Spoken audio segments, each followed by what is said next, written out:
श्री सच्चिदानंद सद्गुरु साईनाथ महाराज की जय। आरती साई बाबा सौख्यदातार जीवा, चरण रजतळी द्यावा दासा विसावा, भक्ता विसावा। आरती साई बाबा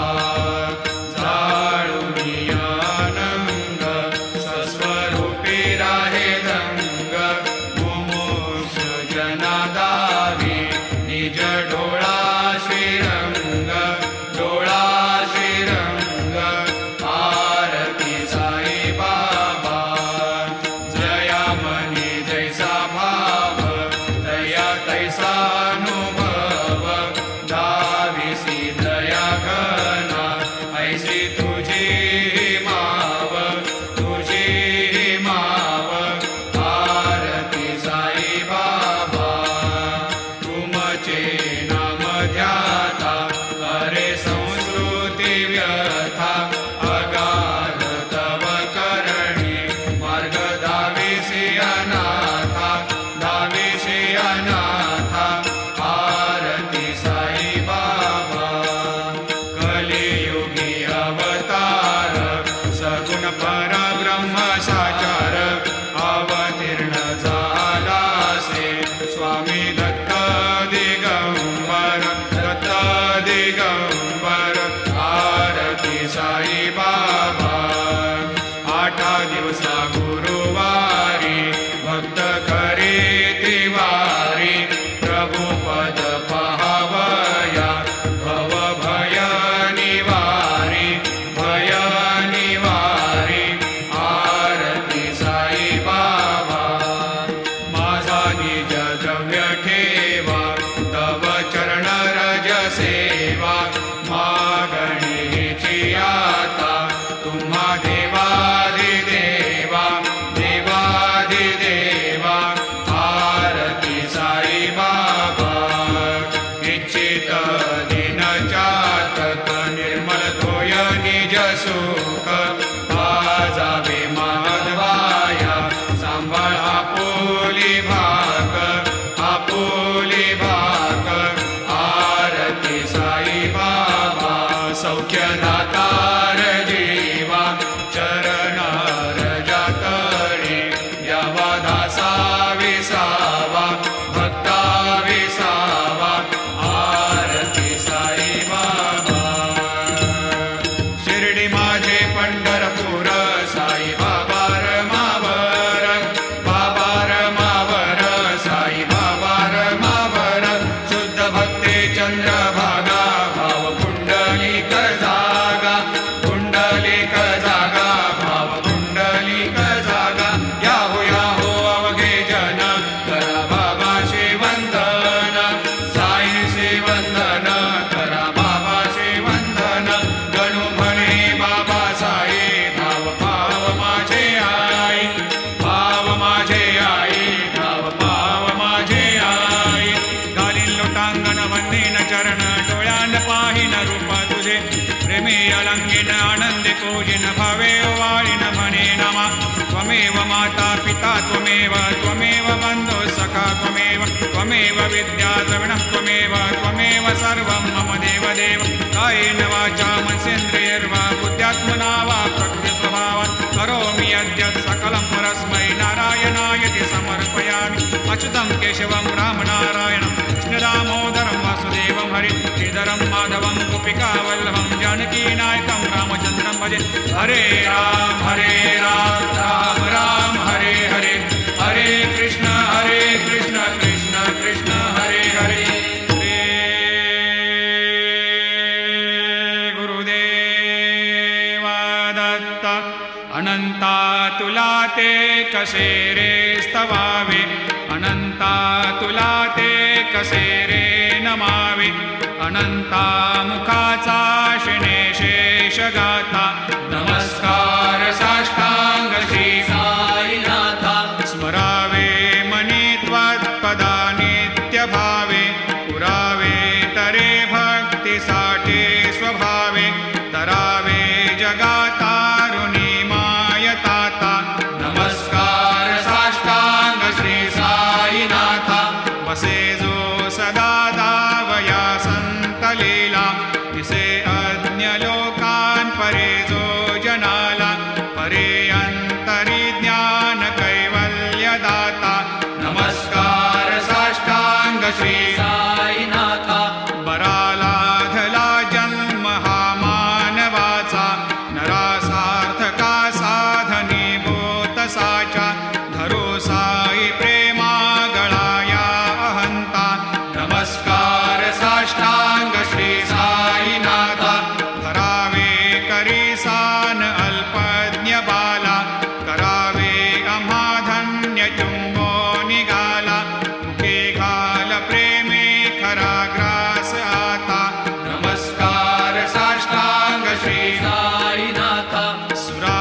संकटवारुणी ऐसा येईवा या परिध्यान तुझे गुरुराया दृश्य करी नयनाया पूर्णानंद सुखे एकाया लाविषि हरिगुण गाया ऐसा येईवा साई दिगंबरा अक्षय रूप अवतारा सर्व हि व्यापक तो स्तुतिसारा अनुसया त्रिकुमारा बाबा येईवा सदा सस्वरूपं चिदानन्दकन्दं जगत्सम्भवस्थान संहारहेतुं स्वभक्तेच्छया मानुषं दर्शयन्तं नमामीश्वरं सद्गुरुं साईनाथं भवद्वांतविद्वांसमार्तण्डमीड्यं मनोवागतीतं मुनिर्ध्यानगम्यं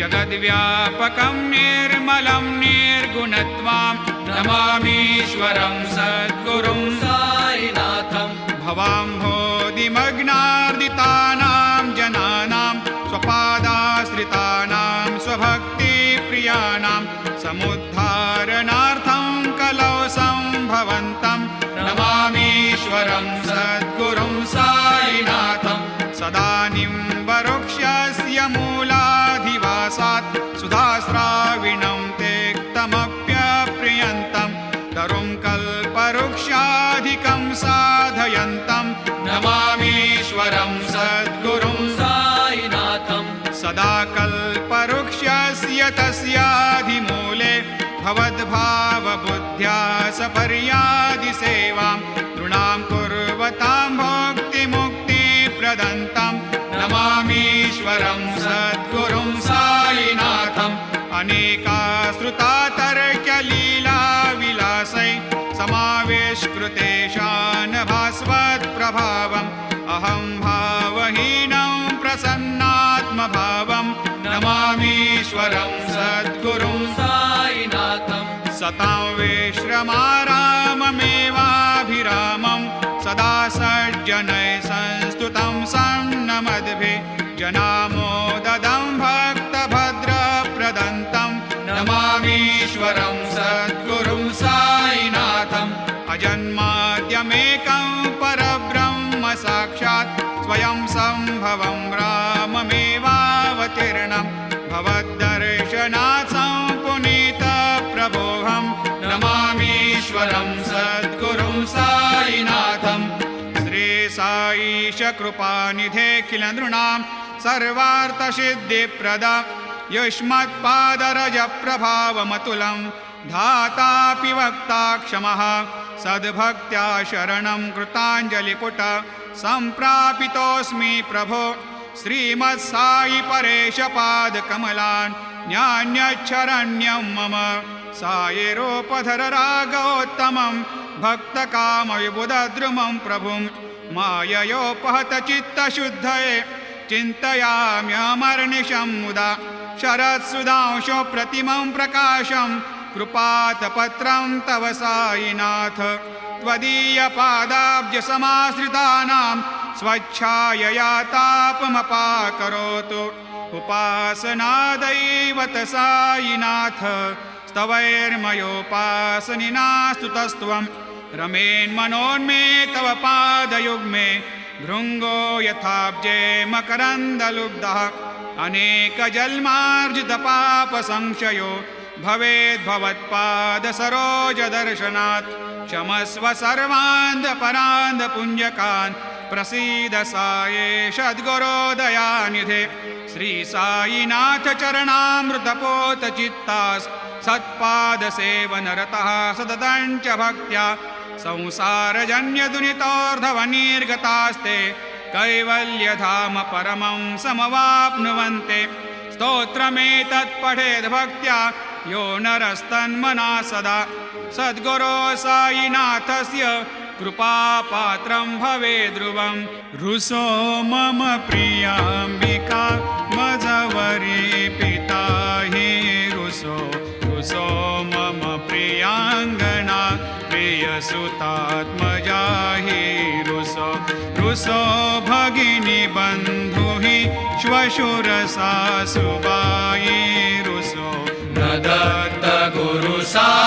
मामजवरी कधीही रुसो पुसो न सुनबाई त्या मजन भ्रातृजाया पुसो पुसो न प्रिय सोय रे प्रिय सगे न ज्ञाते पुसो पुसो सुरदना सखा स्वजन नाप्त बंधु पुसो परी न गुरु साई मामजवरी कधीही रुसो पुसो न अबला मुले तरुण रुद्धहीना पुसो पुसो न गुरु धाकुटे मजन थोरसाने पुसो पुसो न च भले बुरे सुजन साधुहीना पुसो परी न गुरु साई मामजवरी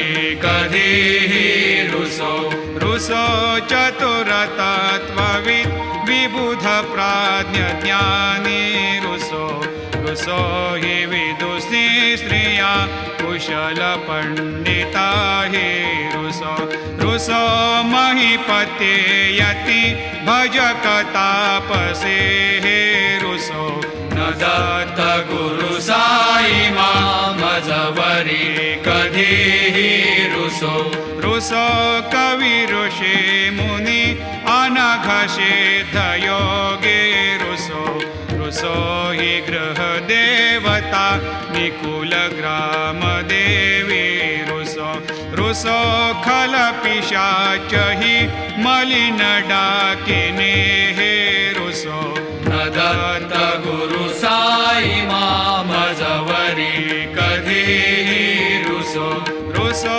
मृग खग कृमि अखिल जीव जंतु रुसो रुसो विटप प्रस्तरा अचल आपगाब्धे रुसो रुसो खपवनाग्निवार अवनि पंचतत्वे रुसो न दत्त गुरु साई मामजवरी कधीही रुसो रुसो विमल किन्नरा अमल यक्षिणे हे रुसो रुसो शशि खगादिः गगनितारका हे रुसो रुसो अमर राजहि अदय धर्म राजा रुसो न दत्त गुरु साई मामजवरी कधीही रुसो रुसो मन सरस्वती चपल